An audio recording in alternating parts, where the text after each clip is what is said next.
The House Key sitting this morning, all the questions were actually answered today, which is pretty unusual, Julie Edge, because normally it's just the hour, then there's the thing. But the council ministers who normally block vote against it had them all. You were certainly in there between you and member for Castletown, Aubrey Malou, asking most of the questions. Quite a vicious session, I thought it was, though. I mean, question and answer wise, it didn't look very comfortable. Yeah, no, I certainly wasn't uncomfortable, but it seemed that there was a retaliatory, quite aggressive retaliation, really, for asking questions. I'm here to ask questions. I'm glad that we had the opportunity to ask all the questions, but because they're important topics that need answering. I didn't get many answers. You know, I pushed the Education Minister for a date as to when he's going to meet. He said that he'd had his department ask MERS to arrange a meeting 2 weeks ago. Well, we're 2 weeks on.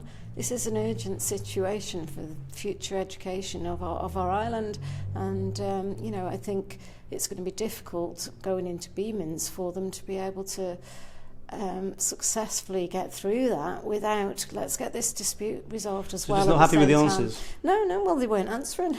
You know, and obviously you can keep pushing and you can ask for dates and you can ask for breakdowns, but it was, I actually felt like they didn't really understand what was getting asked of them.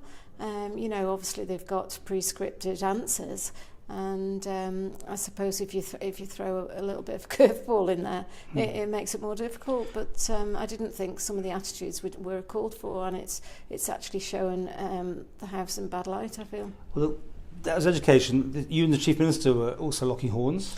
Yes, yeah.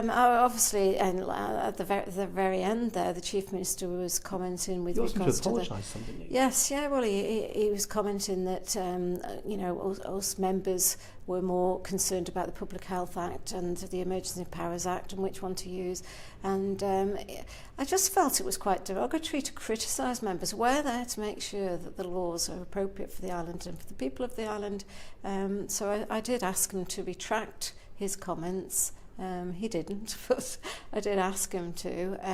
You know, at the end of the day, we, as Chris Thomas said, member for Douglas Central, he said, we are the lawmakers and we have a right to have that opportunity to discuss and make sure it's right. And I felt that was getting criticised, really. A lot of questions about those welders, the borders, continually being asked. They're not moving at all. What do you think? Yeah. You know, it was interesting to hear, and you know, I couldn't help but agree with my colleague for Garth that was it critical. The bigger concern is that it seems that it's the contractor that's putting in the application, but then it's getting approved by a civil servant. Well, surely if there is something wrong in that process, the civil servant's getting paid by the public purse to make sure that it's correct and that the right people are coming in. So I expected them to say they were here to do the rails on the promenade, but that didn't come up today. So.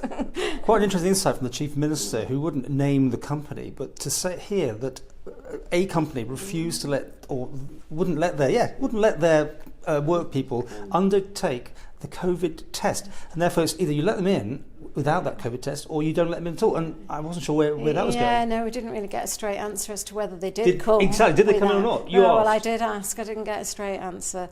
I didn't get an answer as to the actual company. Now, to me, have we still got a fault in our infrastructure somewhere?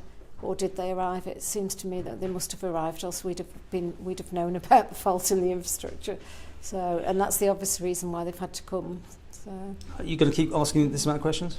Actually, Paul, with this being an early session, I had meant to split them, but you know that I've done them. I've asked them for my constituents, and I just feel it's important to keep the pressure on government now to make sure we deliver.